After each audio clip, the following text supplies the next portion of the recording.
Welcome to Abi foods friends. ఈరోజు మనం వంకాయ బఠానీ కర్రీ తయారీ విధానాన్ని చూద్దాము. వంకాయ బఠానీ కర్రీ చాలా టేస్టీగా ఉంటుందండి. రైస్ కైనా, చపాతీకి, జొన్న రొట్టెకి, రాగి రొట్టెకి చాలా బాగుంటుంది. దీన్ని మీరు కూడా తయారు చేసుకొని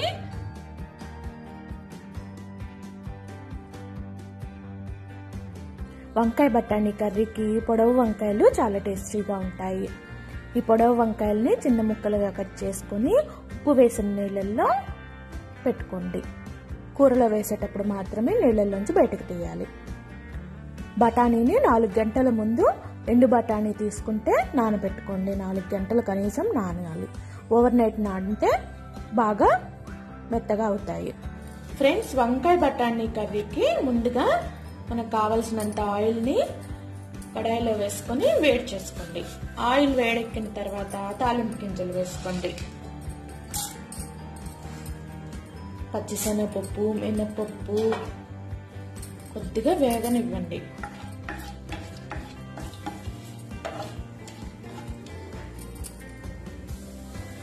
ఆవాలు, కొద్దిగా జీలకర్ర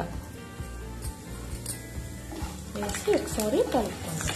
ఆవాలు, జీలకర్ర చిట్మట్ అన్న తర్వాత మనం చిన్న ముక్కలుగా కట్ చేసుకున్న ఆనియన్స్ కూడా వేసి కలుపుకోండి.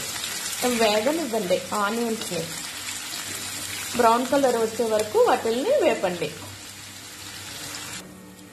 ఆనియన్స్ కొద్దిగా వేగిన తర్వాత కొద్దిగా పసుపు వేసుకోండి.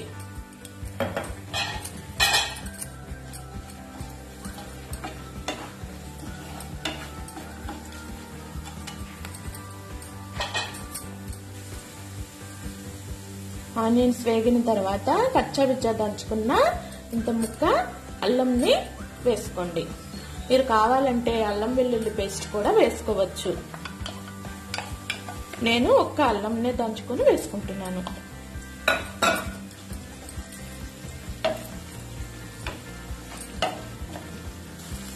అల్లం వేగిన తర్వాత కరివేపాకుని వేసుకోండి.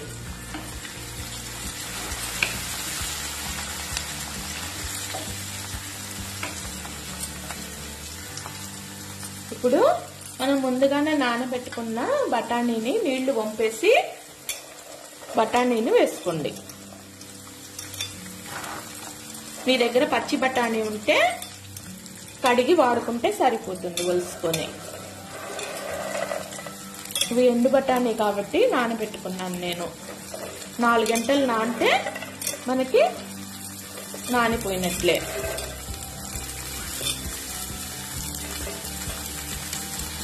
పచ్చి బఠానీ అయితే చాలా టేస్టీగా ఉంటుంది. ఎండు బఠానీ కన్నా పచ్చి బఠానీ బాగుంటుంది.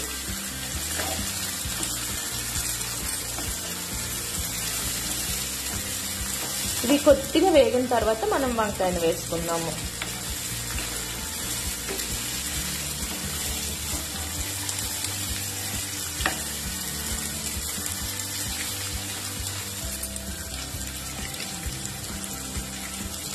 మీ టేస్ట్కి తగినంత ఉప్పు వేసుకోండి.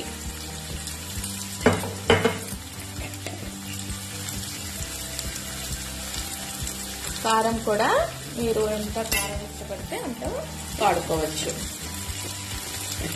కొద్దిగా కారంగా ఉంటేనే ఈ కర్రీ టేస్టీగా ఉంటుంది.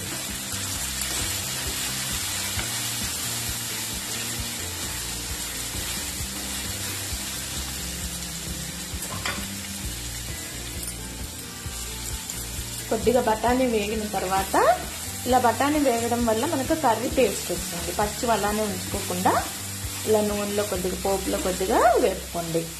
ఇప్పుడు మనం ఉప్పు వేసిన నీళ్ళల్లో పెట్టుకున్న వంకాయ ముక్కల్ని దీంట్లో వేసేసుకోండి. నీళ్ళల్లోంచి తీసేసి దీంట్లో యాడ్ చేసుకోండి.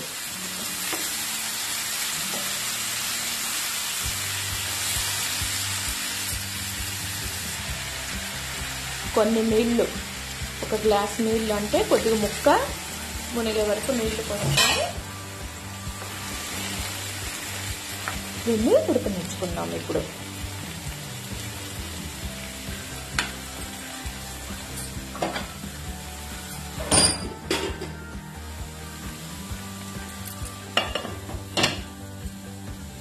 చక్కగా ఉడికే వరకు మూత పెట్టి ఉడికించుకోండి.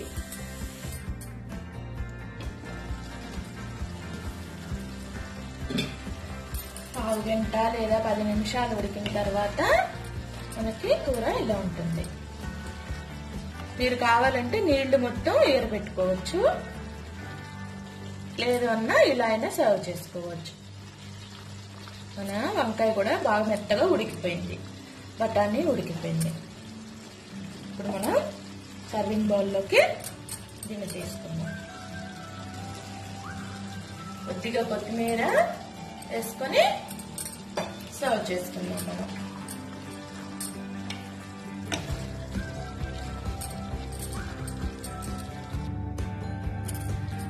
ఫ్రెండ్స్, వంకాయ బఠానీ కర్రీ తయారీ విధానం మీకు నచ్చితే తప్పకుండా లైక్ చేయండి.